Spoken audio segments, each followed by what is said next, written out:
Assalamualaikum warahmatullahi wabarakatuh. Izin memperkenalkan diri, kami dari kelompok 2 dengan saya sendiri Anissa Nurmada Maharani dan teman saya Muhammad Habib Ma'ruf dan Vita Feby Astuti. Di sini kami akan mempresentasikan makalah kelompok kami yang berjudul Isu Etik dalam Konselor Multikultural. A. Value and Ethics. Etika dari bahasa Yunani yang berarti kebiasaan adalah cabang dari aksiologi, salah satu dari 4 cabang utama filsafat, yang mencoba untuk memahami hakikat moralitas. Untuk membedakan yang benar dari yang salah, tradisi barat etika kadang-kadang disebut filsafat moral, sedangkan kode etik merupakan seperangkat aturan atau kaidah-kaidah. Nilai-nilai yang mengatur segala perilaku atau tindakan dan perbuatan, serta perkataan suatu profesi atau organisasi bagi para anggotanya. B. Codes of Ethics. Kode etik merupakan titik ukur dan juga batasan hubungan yang perlu dibangun oleh konselor selama proses konseling berlangsung. Kode etik harus ditekankan pada konselor terlebih dahulu, karena keberhasilan konseling lebih ditekankan pada peran konselor dalam menjalankan konselingnya bersama konseli. Hal ini paling penting yang harus dilakukan oleh konselor dalam konseling multikultural adalah moral dan etis. C. American Psychological Association. APA atau American Psychological Association adalah yang pertama kali memberlakukan kode etik dalam profesi psikologi pada tahun 1953. Awalnya banyak para psikolog yang bergabung dalam komite APA memasukkan banyak kasus klinis yang melibatkan dilema etik yang muncul dalam konteks profesionalitas. Dalam berbekal analisis hal tersebut, komite merumuskan suatu kode etik yang menyeluruh yang dirangkum dalam sebuah rangkaian pedoman umum. D. American Counseling Association. Kode Etik American Counseling Association atau ACA. Kode etik ACA melayani 5 tujuan utama.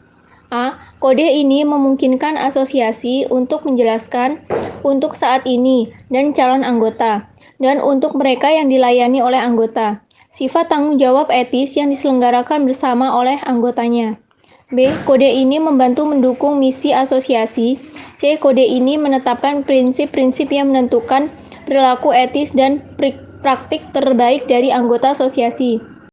E. Code of Ethics of the National Association of Social Workers. Kode etik pekerjaan sosial, kode etik profesi pekerjaan sosial adalah pedoman perilaku bagi anggota Ikatan Pekerja Sosial Profesional Indonesia atau IPSPI. Hal tersebut menjadi landasan untuk memutuskan persoalan-persoalan etika. Manakala perilaku pekerja sosial dalam menyelenggarakan hubungan profesional dengan klien, rekan sejawat, lembaga tempat bekerja, dan dengan masyarakat dinilai menyimpang dari standar perilaku etik. F. Universal Declaration of Ethical Principles for Psychology. Prinsip umum. Prinsip A. Penghormatan pada harkat martabat manusia.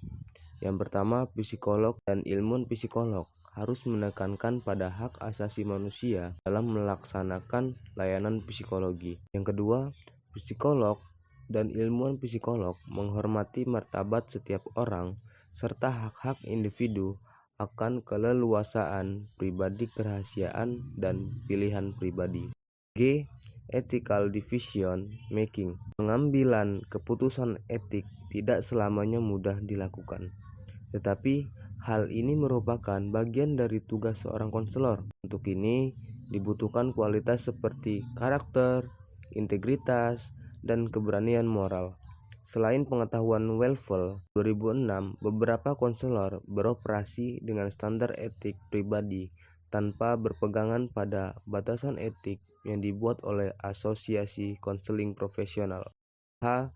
Case Examples. Sebagai contoh, misalnya konselor dan klien boleh jadi sama-sama dari etnis Jawa dan Muslim. Tapi pada kenyataannya, kalau dianalisis, ternyata ada faktor subkultur yang menjadikan mereka berdua tetap dalam status lintas budaya. Misalnya, Setelah dicermati, ternyata konselor berasal dari lapis masyarakat kelas menengah, sementara klien berasal dari kelas masyarakat bawah.